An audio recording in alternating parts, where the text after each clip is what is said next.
पेश खिदमत है कहानी हमजाद का 7वां हिस्सा। मेरे हाथों में हथकड़ियां पड़ चुकी थी। अब पानी सर के ऊपर होने लगा और मेरे लिए जरूरी था कि मैं इन हालात से बचने के लिए कोई ना कोई तदबीर करता। पुलिस वाले अब मुझे लेकर हवेली के बाहर निकल आए। गालिबन पुलिस थाना यहाँ से करीब ही था, इसलिए वो मुझे लेकर पैदल ही चलने लगे। ये बात मेरे लिए खतरनाक थी कि मुझे अब बहसीयत शेख करामत पहचान लिया गया था। इंस्पेक्टर के साथ 5 पुलिस वाले थे। मैंने चलते चलते एकदम हमजाद को पुकारा। जिसके हाथ में हथकड़ी का दूसरा सिरा था वो मेरी तरफ हैरत से देखने लगा। दूसरे ही लम्हे हमजाद मेरे पास मौजूद था। फिर इससे पहले कि मैं उसे कुछ कहता, आनन फानन में सब कुछ हो गया। मैं अपनी हैरत से उस वक्त निकला जब हमजाद मेरा हाथ पकड़े करीबी गली में भाग रहा था। जो कुछ हुआ वो इतनी जल्दी हुआ कि राहगीर भी ना समझ सके। हमजाद ने आते ही उन 5 को ठिकाने लगा दिया। मैं तो सिर्फ देख रहा था कि वो 5 बारी बारी सड़क पर ढेर हो गए थे। फिर हमजाद ने बगैर वक्त जाया किए मेरी हथकड़ी तोड़ी थी और मुझे लेकर एक करीबी गली में घुसकर दौड़ने लगा। एक पतली गली में मुड़ते हुए भागते भागते मैंने हमजाद से सवाल किया, क्या वो 5 मर गए?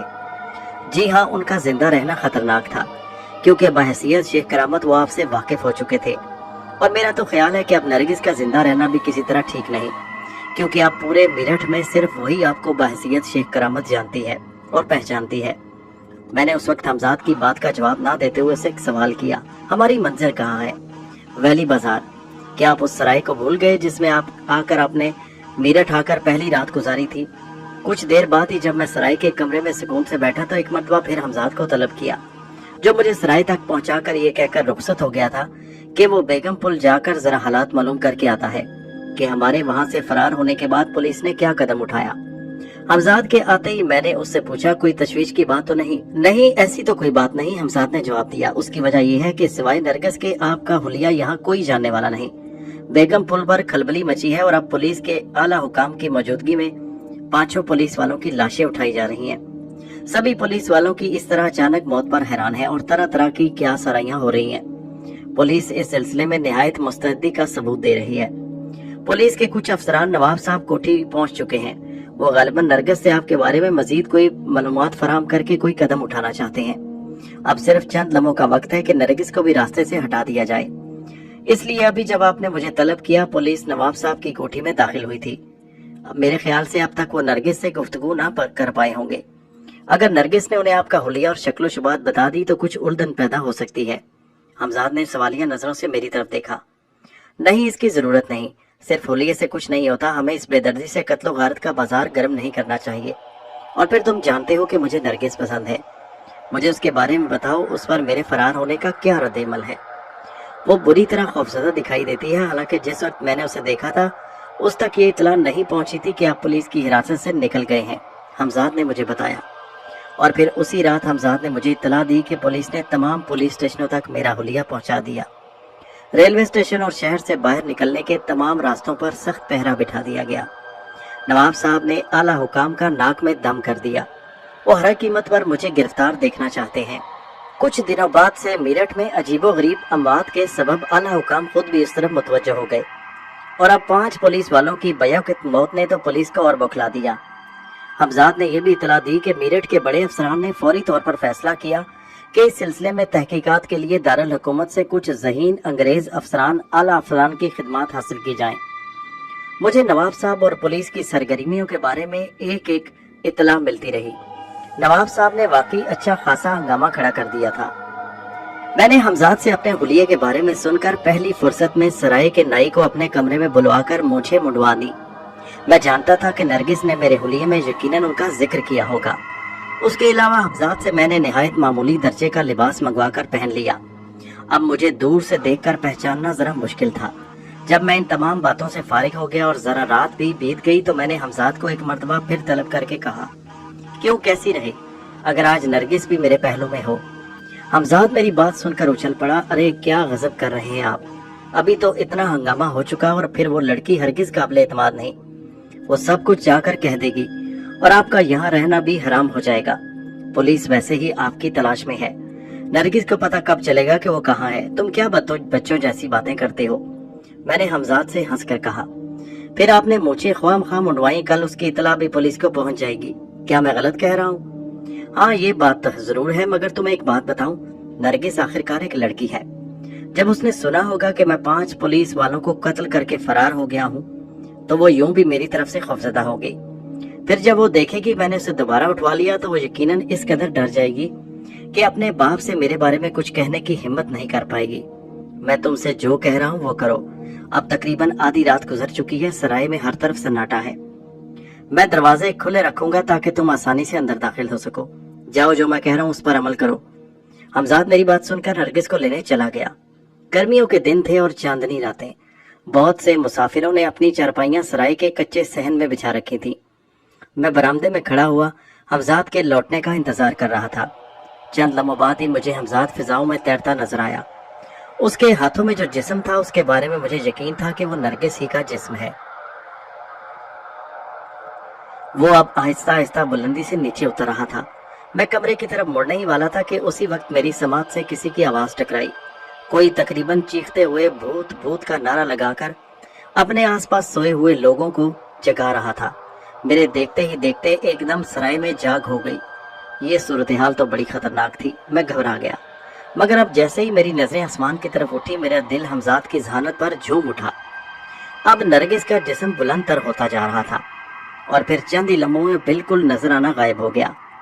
देखने वालों ने सिर्फ नरगिस का जिस्म फिजा में तैरते देखा और हमजाद को तो सिर्फ मैं ही देख सका, इसलिए उन्होंने उसे कोई बला या भूत तस्वर किया।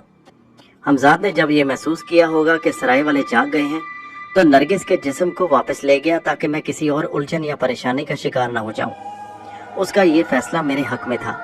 मैं अभी अजनबी बनकर हकीकत हवाल जानने के लिए लोगों की भीड़ में शामिल हो गया, जो बीच सहन में एक दूसरे के करीब इस तरह खड़े थे कि अगर वो जुदा हो गए तो उन्हें कोई बला उठाकर ले जाएगी।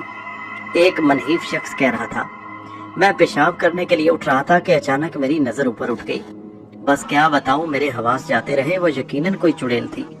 मैंने खुद देखा था, उसके बड़े बड़े बाल खुले फिजा में लटक रहे थे और उसकी एड़ियां भी आगे की तरफ थी और पंजे पीछे हुए थे। मैं दिल ही दिल में उस बुड्ढे की बात पर हंस रहा था, जो अब सच में अपने मफरूजात भी शामिल करने लग गया। उसके साथ साथ मैं उस बुड्ढे से कुड़ा भी बहुत, जिसकी वजह से मैं नरगिस की कुर्बत से महरूम हो गया। अगर ये खबीस जागता ना तो इतना हंगामा क्यों होता। मैं थके थके कदमों से अपने कमरे में लौट आया और हमजाद का इंतजार करने लगा।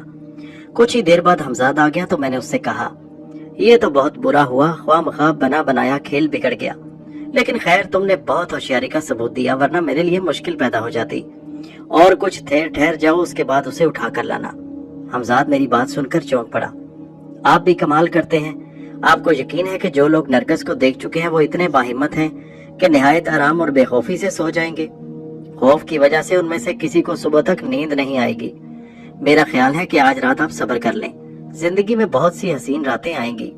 कल सबसे पहला काम कोई मकान हासिल करना है ताकि आप बाहिफाजत वहां रह सके और वहां ये तमाम खतरात दरपेश ना हो।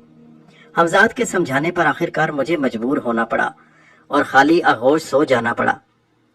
सुबह जब मैं जरूरियात से फारिग हुआ तो सराय में हर तरफ रात वाले वाक़े का जिक्र था।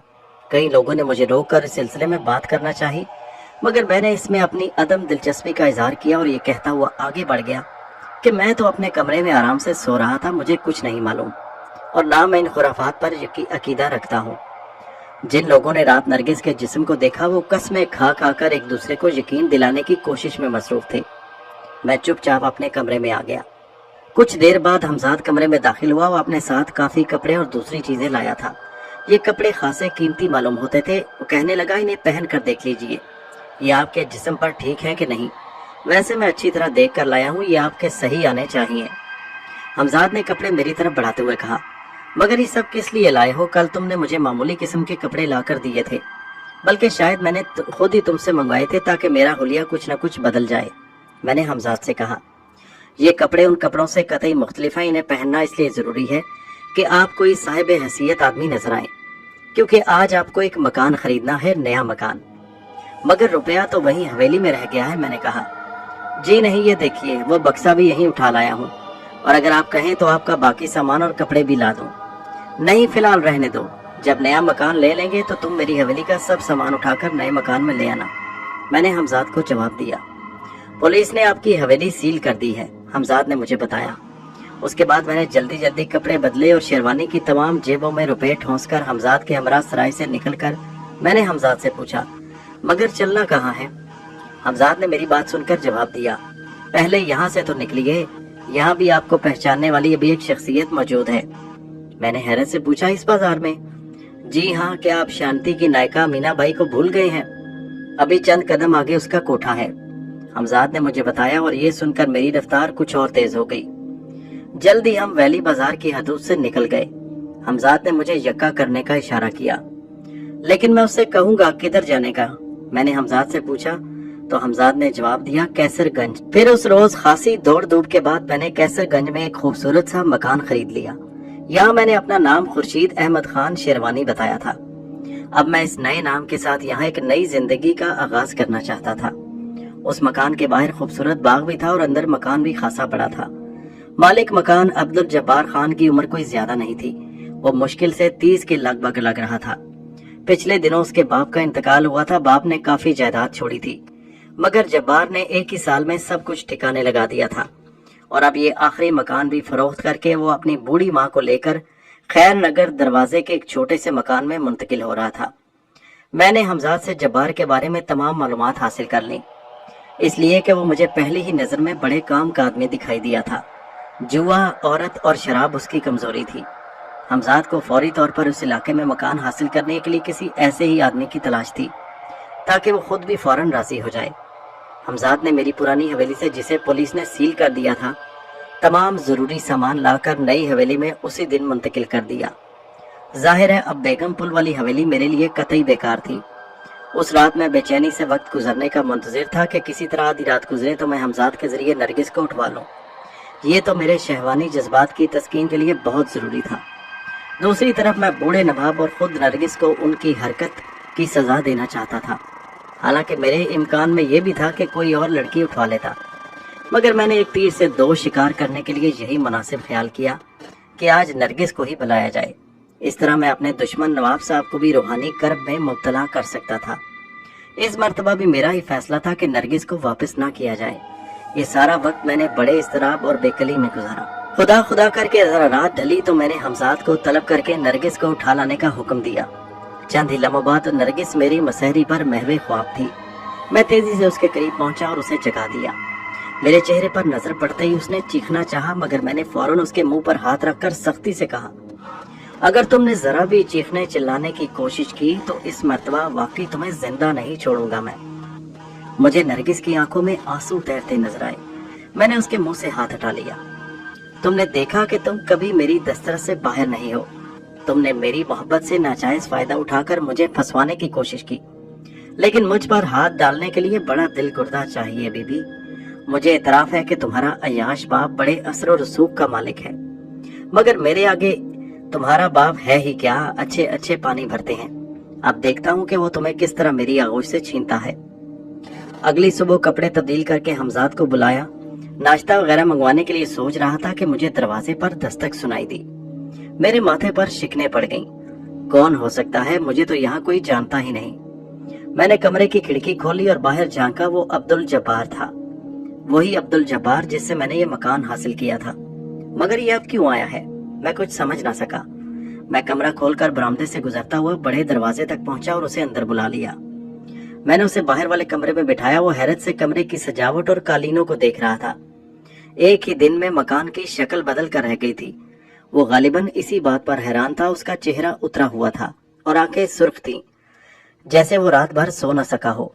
मैंने उसका जायजा लेकर उससे आने का सबब दरियाफ्त किया। वो पहले कुछ झिझका, फिर किसी कदर हकलाते हुए उसने बमुश्किल कहा, मुझे कुछ पैसों की जरूरत है। मेरी हिम्मत नहीं पड़ रही थी कि आपके पास आऊं, मगर इसके अलावा और कोई रास्ता नहीं था। मैंने उसकी बात सुनी। मुझे हैरत थी कि उसने कल ही तो ये मकान बेचकर मुझसे एक बड़ी रकम हासिल की थी। वो कहाँ चली गई? मैंने यही सोचकर पूछा, अरे कल तो तुम्हारे पास काफी रकम थी, आखिर उसका क्या हुआ? मेरा सवाल सुनकर वो कुछ मजीद अफसरदा दिखाई देने लगा। अगर आप मुझसे ये ना पूछें तो मैं आपका ममनून होगा। ये सब कुछ बताना मेरे लिए तकलीफदेह है, लेकिन अगर आपने मुझे पैसे ना दिए तो मुझे सर छुपाने के लिए कोई जगह भी नहीं मिलेगी। मगर तुमने तो बताया था कि तुम अपनी वालदा को लेकर खैर नगर दरवाजे में मुंतकिल हो गए। क्या वो तुम्हारा अपना मकान नहीं? मैंने फिर सवाल किया। हाँ, कल रात तक था, मगर अब नहीं। मैं उस मकान को भी जुए में हार चुका हूँ। जब्बार की आवाज में बड़ा दुख था। मैंने देखा उसकी आंखों में आंसू तैरने लगे हैं। मुझे उस पर रहम आ गया। अरे तुम मर्द होकर हिम्मत हारते हो, कमाल करते हो, बोलो कितना पैसा चाहिए। मेरी बात सुनकर जैसे उसमें जिंदगी आ गई। उसने आगे बढ़कर मेरे पांव पकड़ लिए और भर्राई हुई आवाज में बोला, आप बहुत अजीम आदमी हैं खुर्शीद साहब, बहुत अजीम। मैंने उसे उठाकर सीने से लगा लिया। अब उसके रुखसारों पर आंसू बह रहे थे।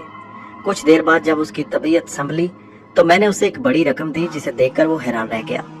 मगर मुझे इतने रुपयों की तो जरूरत नहीं, वो फिर बोला, आप मुझसे तहरीर ले लें। नहीं, इसकी जरूरत नहीं, मैंने कहा, लेकिन एक बात याद रखना, तुम इन रुपयों को जुए में बराबर नहीं करोगे। वो मेरा जुमला सुनकर उछल पड़ा। आपको कैसे मालूम कि मैं जुआ खेलता हूँ? इस चक्कर में ना पड़ो कि मुझे कैसे मालूम हुआ, लेकिन मैं जो कुछ कह रहा हूँ उस पर अमल करने की कोशिश करना। अब तुम जा सकते हो और जब जी चाहे मेरे पास आ सकते हो। इस घर के तुम्हारे लिए दरवाजे हमेशा खुले हैं। जब्बार को रुखसत करके मैं एक बार फिर नरगिस के कमरे में आया। वो कमरे में अभी तक उसी तरह बैठी थी। मैंने उसके करीब जाकर उसका हाथ पकड़ा और बोला, उठो, वो सामने गुस्ल खाना है, गुस्ल कर लो, इतने में मैं नाश्ता मंगवाता हूँ। वो बमुश्किल मेरे इसरार पर उठकर नहाने के लिए चली गई। वो नहाकर बाहर निकली तो मैं हमजाद से नाश्ता मंगवा चुका था। वो खामोश खामोश सर झुकाए बिल्कुल मुजरिमों की तरह नाश्ता करती रही।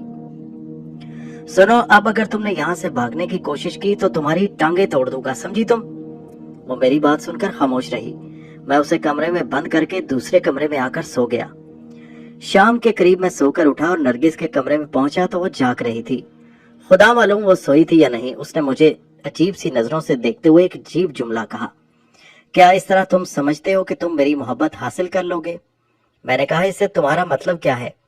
तुम मेरा जिस्म तो जबरदस्ती हासिल कर सकते हो, मगर मुझे खुद से मोहब्बत पर मजबूर नहीं कर सकते। मैं नरगिस का जुमला अधूरा रह गया, इसलिए कि मुझे दूर दरवाजे पर दस्तक सुनाई दे रही थी। मैंने जल्दी से नरगिस को कमरे में बंद किया और बाहर के दरवाजे तक पहुंच गया। मैं जब्बार को देखकर ठिठका। उसका चेहरा आज भी कल की तरह उतरा हुआ था। मैंने उसके बताए बगैर समझ लिया कि वो आज भी जुए में सब कुछ हार गया है, जिसकी बाद में तस्दीक हो गई। मैं शर्मिंदा हूँ। मैंने सोचा था कि आज रात के बाद फिर कभी जुआ नहीं खेलूंगा, बस आज रात अगली पिछली सारी कसर पूरी कर लूंगा। मगर तकदीर के आगे मैं ही क्या, सब बेबस हो जाते हैं। वो बोला, तुम जुआ खेलते कहाँ हो? इतना बड़ा जुआ जाहिर है किसी मामूली जगह नहीं हो सकता। मैंने पूछा। मेरे सवाल के जवाब में उसने जो कुछ कहा उसे सुनकर मैं उछल पड़ा। उसने कहा कि जुआ नवाब साहब के यहाँ होता है, जहाँ शहर के बड़े लोग अक्सर जमा होते हैं। नवाब साहब की हवेली के हिस्से में जुआ होता है। मैंने कहा, तुम शाम को आना, आज रात तुम्हारे साथ हम भी चलेंगे। मैंने जब्बार से कहा। उसे शायद मेरी बात पर यकीन न आया था। आप यानी आप मेरे साथ जुआ खेलने चलेंगे? आपने तो मुझे मना किया था। जब्बार ने हैरत से कहा, तुमने उन 2 दिनों में जो रकम हारी है वो जीतने के बाद हम लोग वापस आ जाएंगे, मगर खेलोगे तुम। मैं सिर्फ तुम्हारी तरफ से रकम लगाऊंगा, तुम जाओ। मैंने जब्बार को रुखसत किया और नरगिस के साथ नाश्ते से फारिग होकर सोने के लिए लेट गया। मैं उस रात कुछ ज्यादा ही थका हुआ था, इसलिए काफी देर तक सोता रहा और जब शाम को जब्बार ने जोर जोर से बाहर का दरवाजा पीटना शुरू किया तो मेरी आंख खुल गई। फिर कुछ देर बाद मैं और जब्बार यक्के में बैठे बेगम पुल की तरफ जा रहे थे। वो बेगम पुल जहाँ से कई दिन पहले मैं फरार हुआ था, जहाँ मेरा सबसे बड़ा दुश्मन रहता था। वो दुश्मन जिसने मुझे कभी नहीं देखा था, जो मेरी सूरत से नाशना था। आज मैं पहली मर्तबा उसकी हवेली में जा रहा था। इस अरसे में हमजाद मुझसे मालूम हुआ था कि नवाब साहब ने नरगिस की गुमशुदगी के बारे में पुलिस को इतला कर दी है और अब पुलिस सरगर्मी से नरगिस की तलाश में है। कल रात पुलिस ने एक जगह इस सिलसिले में छापा भी मारा, मगर नाकाम रही थी। नवाब साहब ने दिल्ली दारुल हुकूमत भी अपने खास आदमी रवाना किए ताकि वो वायसराय से मिलकर मीरठ के हालात पर बात करें। इम्कान था कि बड़े पैमाने पर मीरठ के हुक्मा के तबादले होंगे, लेकिन मुझे हैरत तो थी सिर्फ इस बात पर कि एक तरफ तो नवाब साहब अपनी लड़की की गुमशुदगी से सख्त परेशान थे, दूसरी तरफ उनकी अय्याशियां भी चल रही थी। यक्का नवाब साहब के महल नमा हवेली के सामने रुका तो मैं चौंक पड़ा। जब्बार यक्के से कूद कर नीचे खड़ा हो गया और मेरे उतरने का इंतजार करने लगा। मेरी उस वक्त अजीब हालत थी। अगर नवाब साहब को अपने सामने देखकर मैं अपने गुस्से पर काबू ना पा सका तो क्या होगा, इसलिए कि मेरा असल दुश्मन तो यही है जिसने मुझे कत्ल कराया, मुझे मुसाइब में गिरफ्तार कराया। यही तो मेरा कातिल है, मैं सोच रहा था। मगर नहीं, मुझे अपने जज्बात पर काबू पाना पड़ेगा। मैं इसे तड़पा तड़पा कर मारूंगा। मैं इसे रूहानी अजियत में मुब्तला कर दूंगा, मैं इसे मोहताज कर दूंगा। यही सब कुछ सोचता हुआ न जाने कब मैं पाए बाग से गुजरता हुआ जब्बार के साथ एक बड़े हाल नुमा कमरे में चला गया। उस बड़े कमरे में 15-20 अफराद मौजूद थे जो मुख्तलिफ मेजों पर बैठे थे। मैंने देखा उनमें से कुछ अंग्रेज भी थे जो मुझे हैरत और दिलचस्पी के मिले जुले तासुरात से देख रहे थे। उसकी वजह मेरे इल्म में थी। इस जमाने में मूछें मुंडवाने का रिवाज आम नहीं था। ज्यादातर हिंदुस्तानियों की मूछें होती थी, सिवाय अंग्रेजों के या उनके लोगों के जो अंग्रेजों से इंतहाई कुर्बत रखते थे और उनकी तहजीब और माशरत से मुतासिर थे। कोई और हरगिज मूछें नहीं मुंडवाता था। हिंदुस्तानी तो बड़ी बड़ी मूछें रखने में बड़ा फख्र महसूस करते थे। जब्बार मुझे लेकर एक बड़ी मेज की तरफ बढ़ा जहां कई कुर्सियां खाली थी। मेज पर मौजूद दूसरे अफराद से उसने मेरा तारुफ खुर्शीद अहमद शेरवानी के नाम से कराया। उसने मुझे अपना अजीज दोस्त बताया था। कुछ ही देर बाद में वो अंग्रेज भी मेरे मेज पर आ गए। वो अपनी शराब के गिलास भी उठा लाए। वो दोनों ताज्जुब से मुझे देख रहे थे। उनमें से एक ने शस्ता उर्दू में मुखातिब किया तो मैं हैरत ज़दा रह गया। उसने मेरी तरफ हाथ बढ़ाते हुए कहा, मेरा नाम जॉर्ज है और मैं आपके शहर का कलेक्टर हूँ। मैंने उसकी गर्मजोशी से मुदाफा करते हुए कहा, मुझे आपसे मिलकर इंतहाई खुशी हुई मिस्टर जॉर्ज, खसूसन इस बात से कि आप निहायत साफ उर्दू बोलते हैं। मुझे खुर्शीद अहमद शेरवानी कहते हैं। जॉर्ज ने एक मुलाजिम को इशारे से बुलाकर कहा, एक गिलास और लाओ। जी नहीं शुक्रिया, मैं शराब नहीं पीता, मैंने कहा। वो मेरी बात सुनकर जोर से हंसा। कमाल है भाई, आप गालिबन यहाँ के रईसों में हैं और शराब नहीं पीते, ये तो बड़ी अजीब बात है। लेकिन शायद मैं आपको किबला नवाब साहब की महफिल खास में पहली मर्तबा देख रहा हूँ। जॉर्ज की बात सुनकर मैंने फौरन संभल कर कहा, जी हाँ, मेरा ताल्लुक कानपुर से है। अभी पिछले ही हफ्ते यहाँ आया हूँ और अब मुस्तकिल यहीं रहने का ख्याल है। नवाब साहब का जिक्र सुनकर मैंने हाल में चारों तरफ नजर दौड़ाई मगर मुझे कहीं नजर न आए। मुख्तलिफ मेजों पर लोग जुआ खेलने में मसरूफ थे और उनमें से सभी अपने हुलिये और चेहरे मोहरे से बाहसियत अफराद मालूम होते थे। जब्बार का ताल्लुक भी मेरे अंदाजे के मुताबिक तबकाए उमरा से ही था। आइए मिस्टर जब्बार, जब तक नवाब साहब तशरीफ लाएं हमारे साथ एक आध हाथ हो जाए। जॉर्ज ने मेज पर रखी हुई ताशों की एक नई गड्डी खोलते हुए कहा, आप तो ज्यादातर नवाब साहब से खेलते हैं, इसलिए कि इतने बड़े हाथ खेलने की और किसमें जुर्रत है। जॉर्ज की बात सुनकर इससे पहले कि जब्बार कोई जवाब देता मैं बोल पड़ा, आज भी ये लंबे हाथ के इरादे से आए हैं। जॉर्ज ने मेरी बात सुनकर मेरी तरफ देखा, तो फिर ठीक है, इन्हें नवाब साहब ही भुगत सकते हैं, हम इतना दम कहाँ। फिर कुछ देर बाद मैंने देखा हाल में तमाम लोग ताजीमन खड़े हो गए। नवाब साहब हाल में दाखिल हो रहे थे। उनके साथ मैंने राहत को देखा जिसकी कमर में हाथ डाले वो चले आ रहे थे। उन्होंने फर्दन फर्दन सबसे मुसाफा किया और देर से आने की माजरत करके सीधे हमारी मेज की तरफ आए। मेरी तरफ हाथ बढ़ाते हुए उन्होंने सवालिया नजरों से जब्बार को देखा। जब्बार ने मेरा तारुफ कराते हुए कहा, ये मेरे अजीज दोस्त खुर्शीद अहमद शेरवानी हैं, अभी हाल ही में मेरठ आए हैं। कुछ देर रस्मी गुफ्तगू होने के बाद ताश की बाजी शुरू हो गई। मैंने उसी वक्त हमजाद को बुला लिया। फिर जाहिर है कि हमजाद की मौजूदगी में नवाब साहब का जीतना नामुमकिनात में से था। मैंने अपने तस्वुर की कुव्वत बुरवेकार लाते हुए आंखें बंद करके नवाब साहब के पत्ते देखे। उनके पास 3 बेगमें थीं। दरअसल हमजाद ने उन्हें भी बड़े पत्ते इसलिए दिए कि वो जरा बढ़कर चाल चलें। हमजाद ने ये गड़बड़ उस वक्त की थी जब नवाब साहब पत्ते बांट रहे थे। जब्बार के हाथ में 3 बादशाह थे। बाजी लंबी होती गई। जब्बार की तरफ से रकम मैं लगा रहा था। जॉर्ज और मेज पर बैठे बाकी अफराद हैरत और दिलचस्पी से खेल देख रहे थे, इसलिए कि ना तो नवाब साहब भी पत्ते फेंकने के हक में थे और ना जब्बार। मैंने जब्बार के कहने पर चाल डबल कर दी। मैंने देखा कि नवाब साहब के चेहरे पर एक लम्हे के लिए हैरत के आसार नजर आए और फिर चाल का जवाब देकर अचानक बोले, शो। जवाब के हाथ में 3 बादशाह देखकर उनके चेहरे पर पसीने के कतरात चमकने लगे। आज खिलाफे तवक्को जब्बार इतना बड़ा हाथ मार बैठा था, वरना नवाब साहब से फ्लश में जीतना नामुमकिन सी बात थी। इस मर्तबा जब्बार ने ताश की गड्डी उठाकर फेंटना शुरू कर दी। जब्बार ने मेरे ख्याल में एक ही दाव में कल और परसों की हारी हुई सारी रकम जीत ली थी। पत्ते बट चुके तो मैंने एक मर्तबा फिर अपने तस्वर की कुव्वत से नवाब साहब के पत्ते देखे। हालांकि इससे पहले मैं देख चुका था कि हमजाद अपना काम कर चुका है, लेकिन जैसे ही मैंने नवाब साहब के पत्ते देखे मेरे पाँव के नीचे से जमीन निकल गई। उनके हाथों में इस मर्तबा 3 यक्के थे। मैंने आंखें खोलकर जब्बार के पत्ते देखे। उसके पास एक यक्का, एक तग्गी और एक यक पंजा था। जाहिर है कि ये 3 पत्ते कतई बेकार थे। मैंने चाहा कि जब्बार से पत्ते फेंकवा दूं और चाल ज्यादा न बढ़ने दूं, मगर हमजाद ने मेरे शाने पर हाथ रखकर ऐसा ना करने का इशारा किया। खुदा जाने इसमें हमजाद की क्या मसलहत थी।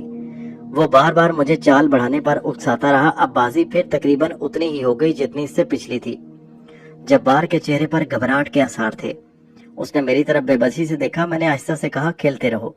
नवाब साहब के चेहरे पर बेइंतहा इत्मीनान था।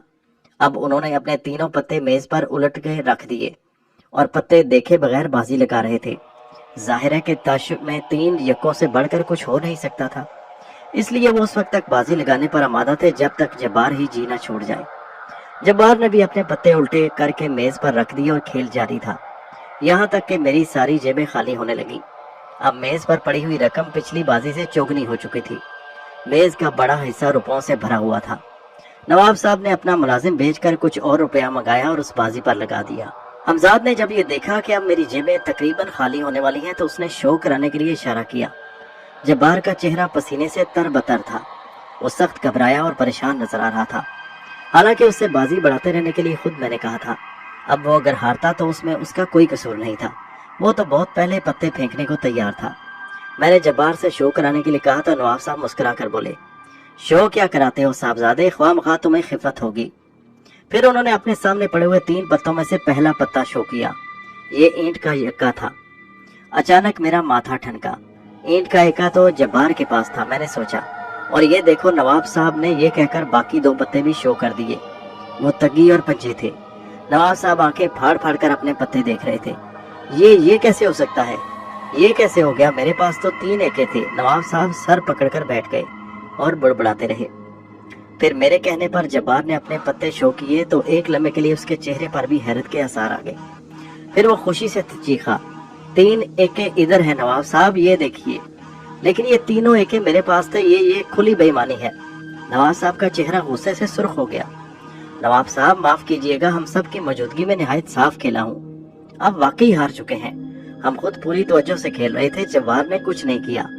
जॉर्ज ने मदाखलत करते हुए नवाब साहब को समझाया। इस अरसे में जब्बार मेज पर रखी हुई तमाम रकम अपनी तरफ खींच रहा था। नवाब साहब एकदम खड़े हो गए। हमारी तबीयत कुछ नासाज है, चलो राहत। नवाब साहब राहत की कमर में हाथ डालकर चले गए। आप लोग बैठना चाहें तो बैठिए, मुझे कोई एतराज नहीं, मगर मैं आपका साथ नहीं दे सकूंगा। नवाब साहब ये कहकर दरवाजे से बाहर निकल गए। हाल में जो तमाम लोग अपना अपना खेल छोड़कर हमारे गिर्द जमा हो गए थे। रात क्योंकि खासी बीत चुकी थी, इसलिए किसी ने दोबारा खेल जमाने की कोशिश नहीं की। यहाँ मौजूद अफराद में सबके पास अपनी सवारियां थी। रफ्ता रफ्ता लोग हाल से बाहर निकलने लगे। जब्बार ने अपनी तमाम रकम मेरी तरफ बढ़ाते हुए कहा, ये सब आपकी बरकतों का नतीजा है साहब, इसलिए आप अपने पास रखिए। मैंने इनकार में सर हिलाते हुए कहा, नहीं, ये सब तुम अपने पास रखो, लेकिन इसमें से आप अपने रुपए तो निकाल लें। जब्बार ने कहा, भाई जब मुझे जरूरत होगी ले लूंगा, फिलहाल नहीं, इन्हें अपने पास रखो। फिर जॉर्ज की ईमा पर हम हाल से निकलकर उसकी फटन में बैठ गए। वो जब्बार को खैर नगर दरवाजे छोड़कर मुझे छोड़ने कैसरगंज आया और वहां से बेगम पुल के लिए रवाना हो गया, इसलिए कि उसका क़याम वही था। उस रात के बाद अब तकरीबन हर रात मैं जब्बार के हमरा नवाब साहब की हवेली जाने लगा। लेकिन अब जब्बार मेरी हिदायत पर जुआ खेलने से परहेज करता था। कई मरतबा नवाब साहब मेरे मशवरे पर मुख्तलिफ लोगों से खेले और जीते। लोगों को सख्त हैरत की कि मैं खुद तो ताश को हाथ नहीं लगाता, मगर दूसरों को खिलाता हूँ। इस अरसे में मैं नवाब साहब के खासा करीब हो गया। एक मरतबा उन्होंने मुझसे अपनी लड़की नरगिस की गुमशुदगी के बारे में जिक्र किया। शहर का कलेक्टर जॉर्ज भी अब मुझसे काफी हद तक बेतकल्लुफ हो चुका था। इस तरह पूरे 7 दिन गुजर गए। नरगिस अब तक मेरे पास थी। हर चंद के वक्त मुझसे सख्त बेजार थी और उसे हर वक्त रोने धोने के अलावा और कोई काम था ही नहीं। उस रात मैं सोने के लिए लेटा ही था कि मुझे अपने बाजुओं में चुभन महसूस हुई, जैसे किसी ने मेरे बाजू में सुई चुभो दी हो। उसके साथ ही मापारा की आवाज सुनाई दी, शेख आज आखिरी दिन है, आज तुम्हें ये शहर छोड़ना है, तुम्हें यकीनन अपना वादा नहीं भूला होगा। मुझे याद है मापारा, कल तुम मुझे यहाँ नहीं देखोगी। मैंने नरमी से उसकी बात का जवाब दिया। उसके साथ ही मुझे अपने बाजू की चुभन एकदम खत्म होती महसूस हुई, जैसे किसी ने मेरे बाजू से सुई खींच ली हो। मुझे जिंदगी भर तुम्हारे विसल से महरूमी का एहसास रहेगा। मैंने उससे मजीद यकीन दिलाने के लिए कहा, जैसे मैं आज वाकई शहर छोड़कर जाने वाला था। वो कहने लगी, भूल जाओ अहकमाना बातों को शेख, तुम मेरे लिए नहीं थे, ना मेरे लिए तुम जैसों की कमी है। मुझे तुम्हारे दानिशमंदाना फैसले पर खुशी है कि तुम ये शहर छोड़ने पर आमादा हो गए, वरना अपनी तबाही के खुद जिम्मेदार होते। अच्छा, अलविदा हमेशा के लिए, अलविदा। मापारा की आवाज आना बंद हो गई। सूरज तुलू हुए भी कुछ देर हुई थी कि मुझे एकदम हमजाद की बातें याद आ गई। यकीनन मापारा आज रात से अपना अमल शुरू करने वाली थी। मैं अपनी रंगरलियों में इतना मस्त था कि मैंने हमजाद से इस सिलसिले में कोई गुफ्तगू ही नहीं की। हमजाद का ख्याल आते ही मैंने उसे फौरन बुलाया। मैं उससे पूछना चाहता था कि उसने मापारा के अमल में रुकावट डालने के लिए क्या सोचा है। हमजाद के आते ही मैंने उससे अपना सवाल दोहराया। उसने कहा, मैं तो उधर ही रवाना होने वाला था, लेकिन आपके कहने पर यहाँ आ गया। क्या मतलब? तुम अभी से वहां जाकर क्या करोगे? मैंने पूछा। वो अब तक अपना अमल शुरू कर चुकी होगी, हमजाद ने जवाब दिया। यानी दिन में? ये तो मैंने सोचा भी नहीं था कि मैं समझा शायद वो रात के वक्त अपना अमल शुरू करेगी। वो मुसलसल 3 दिन तक अपना अमल जारी रखेगी। उसका अमल सूरज तुलू होने के कुछ देर बाद शुरू होना था। अगर आप इजाजत दें तो मैं रवाना हो जाऊं, हमजाद ने कहा। यकीनन, तुम फौरन वहां पहुंचो और किसी तरह उसके अमल में रुकावट पैदा करो, मैंने हमजाद से कहा और वो फौरन गायब हो गया। अब मैंने आंखें बंद करके अपने तस्वुर की कुव्वत को आजमाया तो मैंने मापारा का तस्वुर किया। दूसरे ही लम्हे वो मेरे सामने थी। मैं उसे देखकर हैरान रह गया। एक नजर देखकर मैं उसे पहचान भी न पाया। चेहरे पर भी एक आध झुर्री पड़ी थी और सर के बालों में सफेदी की अच्छी खासी तादाद थी, यानी बाल काफी सफेद थे। उसका खूबसूरत और हसीन जिस्म इस वक्त कतई ढीला डाला और बेडोल लग रहा था। हालांकि आपसे पहले जब मैंने उसे देखा, ना तो उसका जिस्म इतना बुरा था और ना वो खुद। खासा कसा कसा और जानदार था। वो अपनी हवेली की छत पर धूप में सूरज के रूबरू खड़ी थी। उसके जिस्म से पसीना बह रहा था। उसकी नजरें सूरज की तरफ थी और वो पलक बगैर झपकाए सूरज की तरफ देख रही थी। साथ ही साथ होठों ही होठों में कुछ बड़बड़ा रही थी। मैंने अंदाजा लगाया कि उसके जिस्म के ढलने में यकीनन इस बात का दखल है कि अब उसकी पुरस्कार कुव्वतें पूरे 1 साल बाद नई तवानाई चाहती थी। यकीनन उसका असल जिस्म यही था जो उस वक्त नजर आ रहा था, मगर हर साल अपनी पुरस्कार कुव्वतों को ताज़ा करने के लिए अपने जिस्म को जवान और हसीन और पुरकशिश बना लेती थी। जैसा कि मुझे हमजाद बता चुका था कि उसकी उम्र ज्यादा है, मगर लगती नहीं। हवेली की छत की मंडेर पे खासी ऊंची थी, इसलिए मापारा को अपने देखे जाने का अंदेशा नहीं था। उसके अलावा आसपास कोई आदमी भी हवेली में नहीं था जहां उसे कोई छत पर देख सकता। मापारा बड़े सुकून से अपने अमल में मसरूफ थी कि अचानक मैंने उसके करीब हमजाद को देखा। न जाने हमजाद ने क्या किया कि मापारा एकदम बहुत जोर से उछली और ऊंधे मुंह गिरते गिरते बची, मगर मैंने देखा कि उसकी नजरें उसके बावजूद सूरज की तरफ से नहीं हटी। फिर दूसरे ही लम्हे मुझे हमजाद की चीख सुनाई दी। उसी लम्हे मैंने देखा कि मापारा के चारों तरफ अचानक दूधिया रोशनी का एक हिसार सा खिंच गया और अब इस हिसार के अंदर हमजाद भी था। मुझे उसका वजूद जलता महसूस हुआ, लेकिन मेरे देखते ही देखते हमजाद ने उस हिसार से बाहर छलांग लगा दी। वो ऊंधे मुंह छत पर गिरा। मैंने देखा वो बमुश्किल उठ सका। उसके पांव बुरी तरह कांप रहे थे। उसका चेहरा झुलसा हुआ था। मापारा अपने अमल में बदस्तूर मसरूफ थी, जैसे कुछ हुआ ही नहीं। फिर मैंने हमजाद के चेहरे पर गुस्से के आसार देखे। चंद ही लम्हों बाद मेरे सामने एक अजीब और नाकाबिले यकीन मंजर था। हुआ ये था कि हमजाद ने झंझलाकर वो छत ही गिरा दी जिसके ऊपर मापारा खड़ी थी। छत गिरने से बड़े जोर की आवाज बुलंद हुई, मगर शायद घर में तबीब खास इरशाद अहमद खान भी मौजूद न थे। लेकिन मैंने देखा कि आसपास की हवेलियों के लोग बाहर निकलकर इस धमाके के बारे में आपस में पूछगिछ कर रहे थे। मापारा की हवेली का दरवाजा भी खटखटाया गया, लेकिन जाहिर है कि जवाब कौन देता। लोग मायूस होकर फिर अपने घरों को लौट गए। खैर, ये सब कुछ तो था ही, मगर सबसे हैरत अंगेज बात जो मैंने देखी कि छत गिरने के बावजूद मापारा के अमल में कोई फर्क नहीं आया। उसके पांव अब भी फिजा में लटके हुए थे और वो उसी तरह सीधी खड़ी सूरज के रूबरू अपना अमल पढ़ने में मसरूफ थी। उसके चारों तरफ दूधिया रोशनी का हिसार बदस्तूर कायम था। मैंने एक मर्तबा फिर हमजाद को रोशनी के हिसार के पास देखा। उसने इस मर्तबा हिसार पर पत्थरों की बारिश कर दी, मगर मापारा के उस अमल में कोई फर्क न पड़ा और ना ही कोई पत्थर हिसार के अंदर दाखिल हो सका। हमजाद इस पर अपना हर अरबा इस्तेमाल कर चुका था, मगर वो रोशनी का हिसार उसके लिए मुसीबत बना था।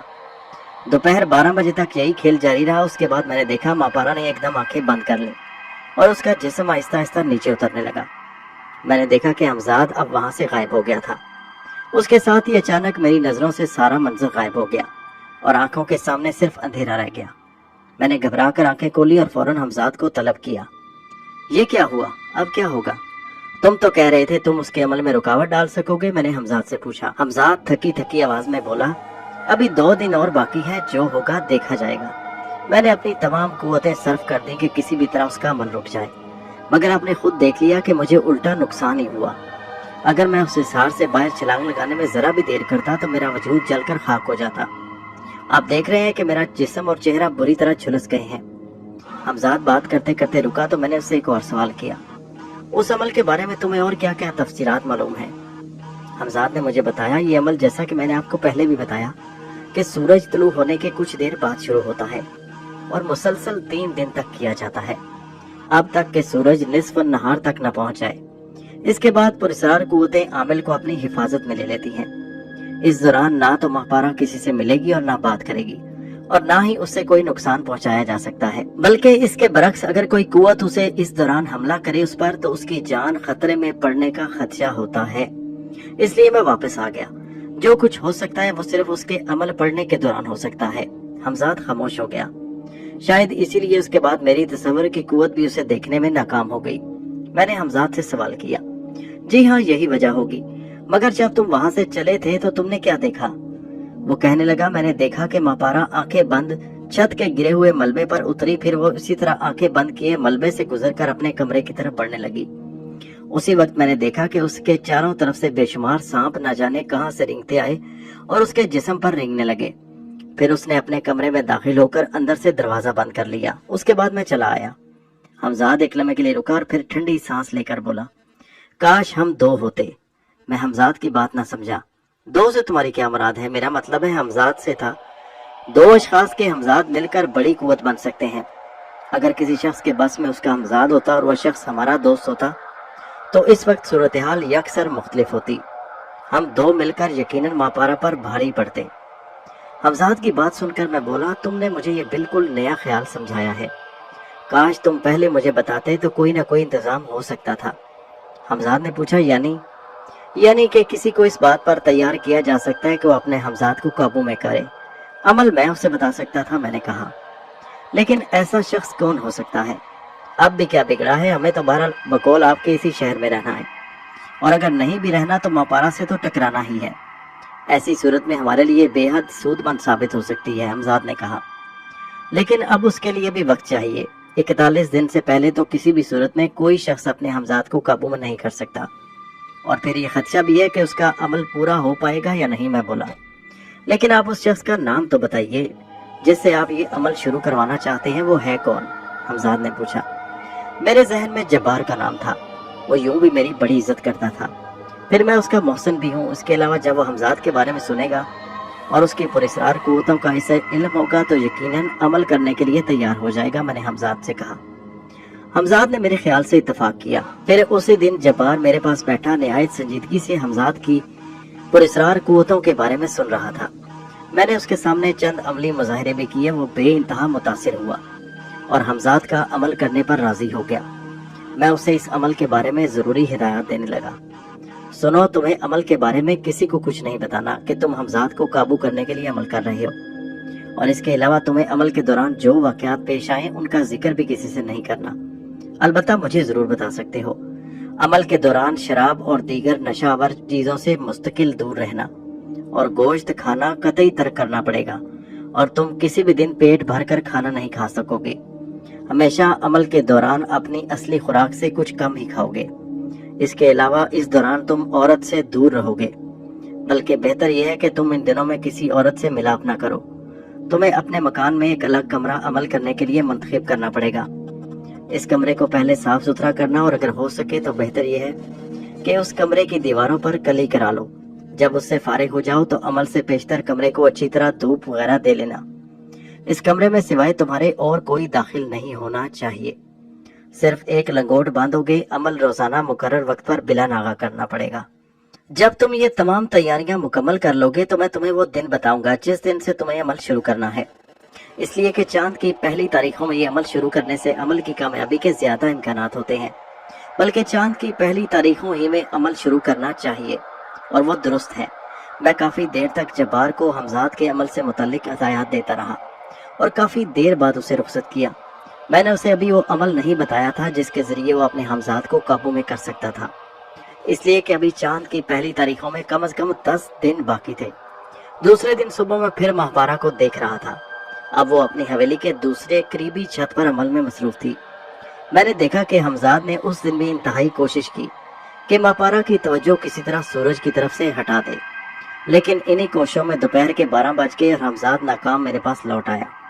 अब सिर्फ कल का आखिरी दिन है, अगर कल भी तुम नाकाम रहे तो वो अपने अमल से फारिग होने के बाद न जाने मेरे लिए क्या मुसीबत खड़ी करे। मैंने हमजाद से कहा, जी हाँ, सिर्फ एक दिन बाकी है, मुझे नजर आ रहा है कि हमें ये शहर छोड़कर भागना ही पड़ेगा। हमजाद ने मायूसी से कहा, अभी से क्यों हिम्मत हारते हो, आखिरी कोशिश तो कर लो।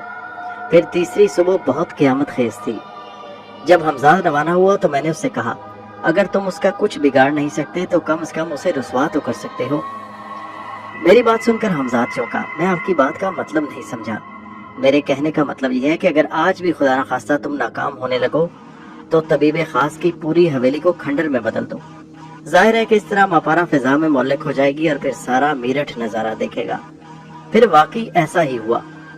सभी जब 12 बजने में कोई आधा घंटा रह गया था और हमजाद को पूरा यकीन हो गया कि वो मापारा का कुछ नहीं बिगाड़ सकेगा, तो उसने वो छत गिरा दी पहले जिस पर मापारा खड़ी थी। फिर सारी हवेली देखते ही देखते खंडर बन गई। सारा मेरठ ही ये अजीबो गरीब मंजर देखने उमड़ पड़ा।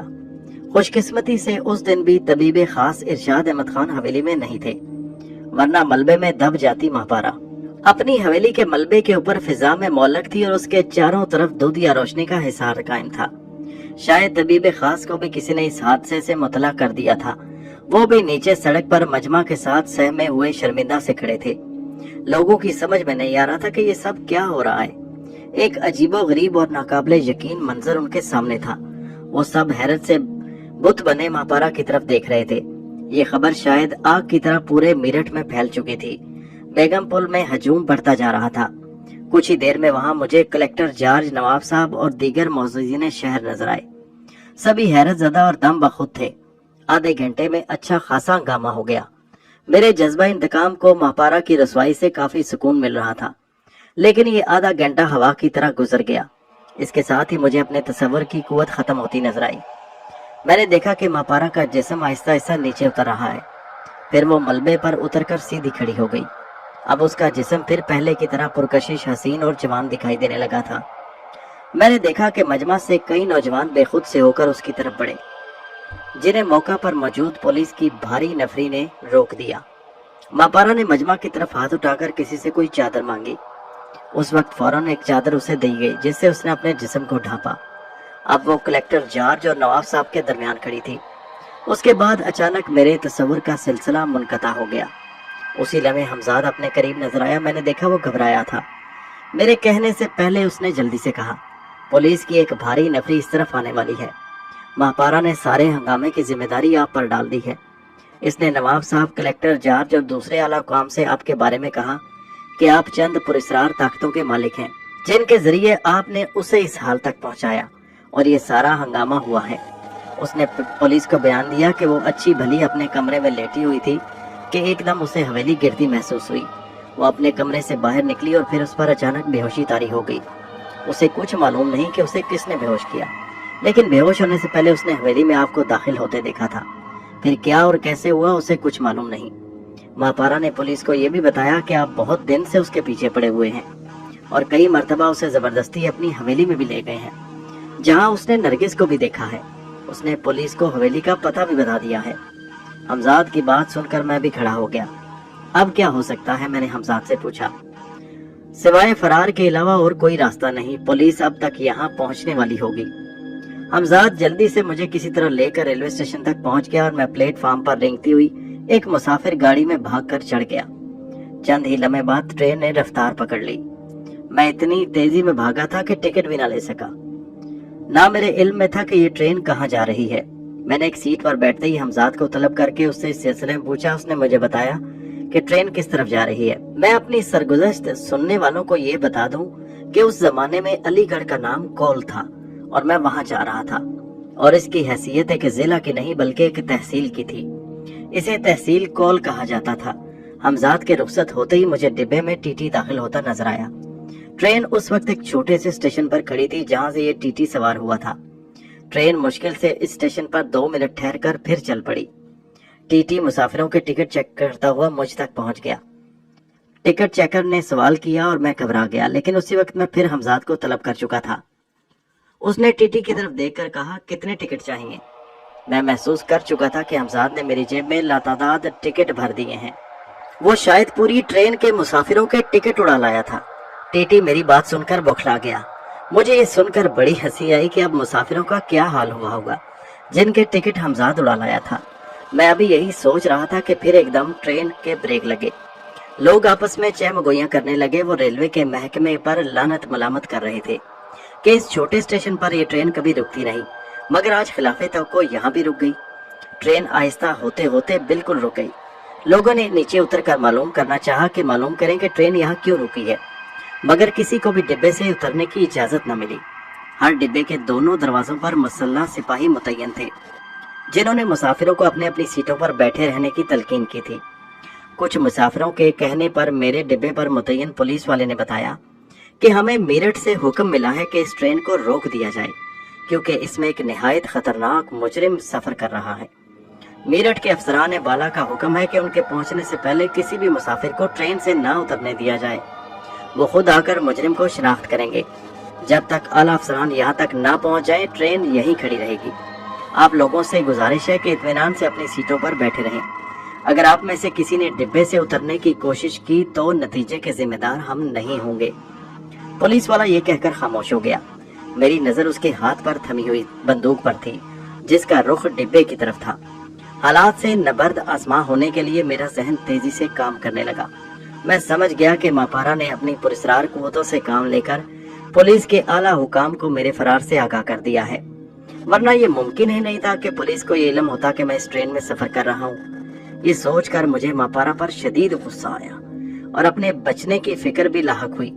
मैंने बगैर वक्त जाया किए हमजाद को तलब किया। जाहिर है कि मुझे संगीन सूरत-ए-हाल से सिर्फ वही बचा सकता था। फिर चंद ही लम्हों बाद मेरी आंखों ने वो अजीब मार्का देखा जिसे मैं आज तक भूल नहीं सकूंगा, और शायद वो लोग भी एक तवील अरसे तक इस वाक़े को ना भूल सके और जो इस ट्रेन में सफर कर रहे थे। वाक़या अपनी नोयत के एतबार से इतना अजीब था कि किसी की समझ में ना आया कि अचानक ये सब क्या हो गया। देखने वालों ने तो सिर्फ इतना देखा कि अचानक पुलिस के सिपाहियों ने एक दूसरे पर गोलियां चलानी शुरू कर दी। उनमें से कई मौका पर ही दम तोड़ गए। गोलियों की मुसलसल आवाजें और चीखों पुकार ने लोगों के हवास मुअत्तल कर दिए थे। गोलियों की जद से अब डिब्बों में बैठे हुए मुसाफिर भी महफूज नहीं थे। नतीजा ये कि वो अपनी जान बचाने की खातिर डिब्बों से उतरकर जिधर मुंह उठता भाग निकलते थे। मेरे डिब्बे के सामने मुतय्यन पुलिस वाले या तो गोलियों की नजर हो चुके थे या वहां से भाग खड़े हुए। अब मेरे फरार का रास्ता कतई साफ था। मैं खामोशी से प्लेटफार्म की दूसरी सिमत उतरा और तेजी से एक तरफ को भाग लिया। अजीब अफरा तफरी का आलम था। किसी को किसी का होश नहीं था। मैंने दानिस्ता इस छोटे से स्टेशन की करीबी आबादी की तरफ जाने से गुरेज किया जहां ट्रेन रुकी थी, इसलिए कि मुझे खतरा था कि हालात संभलते ही सबसे पहले मुझे वही तलाश किया जाएगा। मैं अमरूदों के करीब एक बाग से गुजर रहा था कि उसी वक्त हमजाद मुझ तक पहुंच गया। वो आते ही बोला। वो इस कदर बदहवास था कि हमें पूरी तरह संभलने के लिए 3-4 घंटे चाहिए। मैं चाहता हूँ कि इससे पहले आप किसी महफूज मकाम तक पहुँच जाएं। मैंने हमजाद की तरफ देखकर इज़हारे ममनूनियत से कहा, तुमने वाकई जबरदस्त मार का अंजाम दिया। मुझे बताओ कि यहाँ सबसे ज्यादा नजदीक आबादी कौन सी है, इस जगह को छोड़कर जहाँ ट्रेन रुकी थी। मेरी बात सुनकर फौरन हमजाद ने जवाब दिया, इसके अलावा तो करीबी आबादी एक है, मगर वो एक छोटा सा गाँव है। मेरा ख्याल है कि वहाँ रिहाइश वगैरह का माकूल इंतजाम नहीं है। मेरा मशवरा है कि आप यहाँ से कोल चलें, वो भी यहाँ से कोई ज्यादा दूर नहीं, अच्छी खासी बड़ी तहसील है। मैंने हमजाद की राय से इत्तेफाक करते हुए कहा, ठीक है तो फिर मुझे वहीं ले चलो। फिर चंद लम्हों बाद ही मैं हमजाद के हमरा फिजा में तैर रहा था। नीचे दूर तक हरे भरे लहलाते खेत इतनी बुलंदी से बहुत खूबसूरत लग रहे थे। मैं उनके हुस्न में खोया हुआ हमजाद के साथ सफर कर रहा था और वो जानबूझकर आहिस्ता चल रहा था कि मैं कहीं अपने होशो हवास न खो बैठूं। शाम से कुछ पहले उसने मुझे आबादी के बाहर उतार दिया। मेरे इर्द गिर्द खेतों और बागों के तवील सिलसिले फैले हुए थे। जल्द ही हम आबादी तक पहुंच गए। ये जगह मेरे लिए कतई अजनबी थी। मैं रेलवे स्टेशन से गुजरता हुआ आगे बढ़ा, इसलिए कि मुझे तवक्को थी कि स्टेशन के आसपास यकीनन कोई सराय होगी, और मेरा अंदाजा गलत नहीं था। मैं एक सराय तक पहुंचने में कामयाब हो गया। ये सराय छोटी होने के बावजूद साफ सुथरी नजर आ रही थी। मैं सुबह से अब तक की भाग दौड़ कर नतीजे में खासी थकन महसूस कर रहा था। मैं सराय के करीबी होटल में खाने से फारिग होकर अपने कमरे में आकर लेट गया। मैं अब आइंदा इकदाम के बारे में गौर फिक्र करना चाहता था। मापारा से शिकस्त खाकर मेरठ से फरार हो जाना मेरे लिए तौहीन आमेज था। लेकिन हालात ने इतनी तेजी से करवट बदली कि सिवाय इसके और कोई रास्ता ही नहीं था।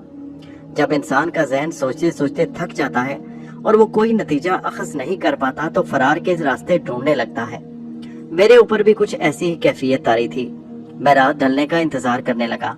आहिस्ता आहिस्ता सराय पर खामोशी छाने लगी, लेकिन मुकम्मल सन्नाटे का मुंतजिर था ताकि हमजाद को बुलाकर अपने थके हुए असाब को सुकून पहुंचाने के लिए किसी रेशमी जुल्फों में पनाह ले सकूं।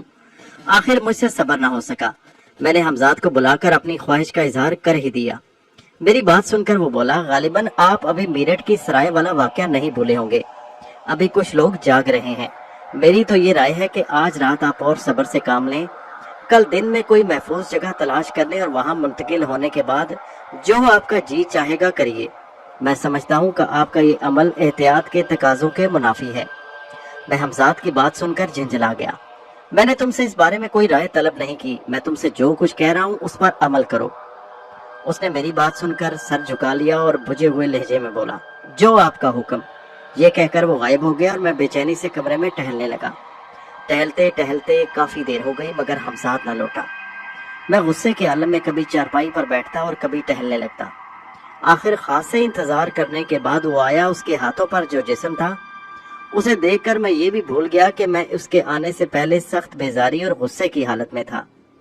वो कोई हसीन ख्वाब देख रही थी। उसके होंठों पर अजीब सी मुस्कुराहट थी, जैसे ताज़ा खिले हुए गुलाब की पंखड़ियां लरज रही हों। हमजाद अभी तक कमरे में मौजूद था। मैंने दबी जुबान में उसके देर से आने की वजह पूछी। ऐसा पहले तो कभी नहीं हुआ कि तुम्हें इतनी देर लगे। मैं 2 मरतबा यहाँ आकर लौट चुका हूँ और जब मुझे इत्मीनान हो गया कि सब लोग अब नींद की आगोश में पहुँच गए हैं तो मैं इसे लेकर आया हूँ। मेरे देर से आने की वजह सिर्फ एहतियात थी, हमजाद ने जवाब दिया। उसका जवाब सुनकर मेरा गुस्सा, जो पहले ही लड़की को देखकर किसी कदर कम हो चुका था, अब बिल्कुल ही खत्म हो गया। ठीक है, तुम जा सकते हो। मैंने हमजाद को रुखसत करके कमरे का दरवाजा बंद कर लिया और फिर पलटकर चारपाई के करीब आ गया।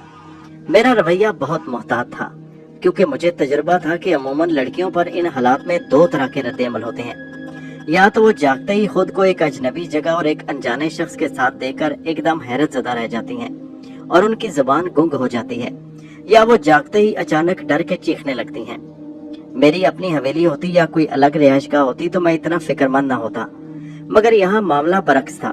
मैं खुद एक अजनबी इलाके में था। जरा सी लापरवाही मेरे लिए मुसीबतें खड़ी कर सकती थी। मुमकिन था कि ये लड़की जागते ही चीखना शुरू कर देती। अचानक मुझे दरवाजे पर दस्तक सुनाई दी और इसके साथ ही किसी की गरजती हुई आवाज भी। दरवाजा खोल दो वरना तोड़ दिया जाएगा। इन अल्फाज के साथ ही जैसे मेरे हवास पर बिजली गिरी। मैंने पलटकर खिड़की की तरफ देखा। उसमें सलाखें थी। मुझे चंद ही लम्हों में कोई फैसला करना था। मैंने घबरा कर कमरे में चारों तरफ नजर दौड़ाई कि मुमकिन है कोई घड़ा या बाल्टी मौजूद हो जिससे मुझे पानी मिल जाए, लेकिन कमरे में कोई घड़ा या बाल्टी नहीं थी। लड़की उस अरसे में अपने बेतरतीब लिबास को दुरुस्त करके उठ बैठी थी। दरवाजा अब पहले की निस्बत और जोर से धड़ाधड़ बजाया जा रहा था, जैसे अगर मैंने दरवाजा ना खोला तो वाकई वो दरवाजा तोड़कर अंदर दाखिल हो जाएंगे। मेरे लिए उस वक्त सबसे नाजुक सूरत हाल थी और ये बात थी कि मैं अपनी मदद के लिए हमजाद को भी नहीं बुला सकता था, क्योंकि उस वक्त मैं नापाकी की हालत में था। मैंने आंखें बंद करके अपने तस्वर की कुव्वत को बुरुए कार लाने की कोशिश की, मगर वो भी रह गई। उसी वक्त कमरे का दरवाजा बहुत जोर से चरचराया और अंदर आ रहा। कमरे में सबसे पहले दाखिल होने वाले शख्स को मैं पहचान गया। ये मेरठ का कलेक्टर जॉर्ज था। उसके हाथ में पिस्तौल था और उसके पीछे 10-15 बावर्दी पुलिस वाले नजर आ रहे थे। जॉर्ज ने कमरे में घुसते ही मेरी तरफ इशारा करके अपने पीछे खड़े हुए एक पुलिस इंस्पेक्टर को इशारा किया। यही है, गिरफ्तार कर लो इसे। फिर उसकी नजर एकदम लड़की पर पड़ी। उसने लड़की से सवाल किया, कौन हो तुम और यहाँ कैसे आई? लड़की ने पुलिस वालों की तरफ रहम तलब नजरों से देखते हुए कहा, मैं दुलारी हूँ, मैं अपने घर में सोई थी, पर मेरी आंख खुली तो मैं यहाँ थी। मुझे नहीं मालूम कि ये मुझे कैसे उठा कर लाया। ठीक है, जॉर्ज ने इंस्पेक्टर की तरफ मुड़कर कहा, जो मुझे हथकड़ियां पहना चुका था, इसे भी थाने ले चलो। इस पर लड़की गिकिया कर बोली, हजूर मैंने क्या किया? लड़की की बात सुनकर जॉर्ज ने उसे तसल्ली दी, तुमसे कुछ नहीं कहा जाएगा, चंद जरूरी बातें पूछकर तुम्हें छोड़ दिया जाएगा। रहती कहाँ हो तुम? जयगंज, लड़की ने जवाब दिया। सराय में ठहरने वाले दूसरे मुसाफिर भी इस हंगामे से जाग गए थे। पुलिस जब मुझे लेकर सराय से निकली तो हर तरफ हल्का हल्का धुंधलका फैल चुका था। सुबह होने वाली थी। मुझे और लड़की को पुलिस वालों के हमरा सराय के सामने खड़े एक तांगे में बिठाया गया। जॉर्ज भी इस तांगे में बैठा था। बकिया पुलिस वाले पैदल ही हमारे तांगे के पीछे आ रहे थे। दोस्तों, ये कहानी जारी है। इसका अगला हिस्सा नेक्स्ट वीडियो में मुलाहिजा कीजिए।